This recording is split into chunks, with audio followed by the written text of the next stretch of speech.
ತಾಲೂಕಿನ ಕನ್ನಡ ಸೇನೆ ವತಿಯಿಂದ ಜಿಲ್ಲಾಧ್ಯಕ್ಷರಾದ ಧನ್ಯಕುಮಾರ್ ಅವರು ಧೀಮಂತ ನಾಯಕ ಮಾಜಿ ಮುಖ್ಯಮಂತ್ರಿಗಳಾದ ದೇವರಾಜ ಅರಸರವರ ಪುಣ್ಯ ಸ್ಮರಣೆಯನ್ನು ಕನ್ನಡ ಸೇನೆ ವತಿಯಿಂದ ತುಮಕೂರಲ್ಲಿ ಆಯೋಜನೆ ಮಾಡಿ ಆಚರಣೆ ಮಾಡ್ತಾಯಿದ್ದೀವಿ. ಏನಕ್ಕೆ ಆಚರಣೆ ಮಾಡ್ತಾಯಿದ್ದೀವಿ ಅಂದರೆ, ಹಿಂದುಳಿದ ವರ್ಗ ಏನಿವತ್ತು ಕರ್ನಾಟಕ ರಾಜ್ಯದಲ್ಲಿ ಮಂತ್ರಿಗಳು MLAಗಳು ಮುಖ್ಯಮಂತ್ರಿ ಆಗೋವರೆಗೂ ತಂದಿದ್ದಾರೆ ಅಂತಂದರೆ ಅವರ ಆಶೀರ್ವಾದದಿಂದ ಆಗಿದೆ.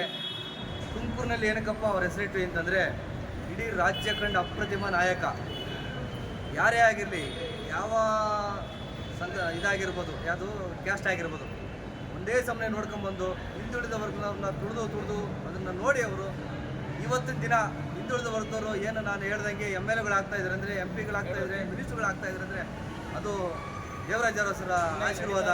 ಹಾಗಾಗಿ ಪುಣ್ಯಸ್ಮರಣೆಯನ್ನು ಇಲ್ಲಿ ಆಚರಣೆ ಮಾಡ್ತಾಯಿದ್ದೀವಿ. ನಮಗೂ ಕೂಡ ಸಂತೋಷ ಆಗ್ತಾಯಿದೆ. ಆದರೆ ತುಮಕೂರಿನಲ್ಲಿ ದೇವರಾಜ ಅರಸರ ನಿಲ್ದಾಣವನ್ನು ಬಸ್ ನಿಲ್ದಾಣ ಮಾಡಿದ್ದೀವಿ. ಅದು ಉದ್ಘಾಟನೆ ಸಿದ್ದರಾಮಯ್ಯನವ್ರು ಮಾಡಿದ್ದಾರೆ. ಇದರ ಒಂದು ಶ್ರೇಯಸ್ಸು ಸಿದ್ದರಾಮಯ್ಯನವ್ರಿಗಲ್ಲ, ನಮ್ಮ ಧನ್ಯಕುಮಾರ್ ಅವರಿಗೆ ಸಲ್ಲಬೇಕು ಅಂತ ನಾನು ಈ ಮೂಲಕ ಹೇಳ್ತಾ ಇದ್ದೀನಿ. ಯಾಕೆ ಅಂತಂದರೆ, ಇಡೀ ತುಮಕೂರಲ್ಲಿ ಅಪ್ರತಿಮ ನಾಯಕ ಅಂದರೆ ನಮ್ಮ ಧನ್ಯಕುಮಾರ್ ಅವರು. ಯಾವುದೇ ಕ್ಯಾಸ್ಟ್ ಆಗಿರ್ಬೋದು, ಯಾವುದೇ ಜನಾಂಗ ಆಗಿರ್ಬೋದು, ಅದರಲ್ಲೂ ಕೂಡ ಒಂದು ಹಿಂದುಳಿದ ವರ್ಗ ಇವತ್ತು ಮುಂದೆ ಬರ್ತಾ ಇದೆ. ತುಮಕೂರು ಇಡೀ ಕರ್ನಾಟಕ ರಾಜ್ಯ ತುಮಕೂರು ಜಿಲ್ಲೆಯಲ್ಲಿದೆ ಅಂತಂದರೆ ನಮ್ಮ ಧನ್ಯಕುಮಾರ್ ಅವರಿಗೆ ಸಲ್ಲಿಸಬೇಕಂತ ಒಂದು ಅಭಿನಂದನೆ ಸಲ್ಲಿಸ್ತಾ ಇದ್ದೀನಿ. ನಟರಾಜು ಕರ್ನಾಟಕ ಸಂಸ್ಕೃತಿ ರಕ್ಷಣೆಗೆ ರಾಜ್ಯಾಧ್ಯಕ್ಷ.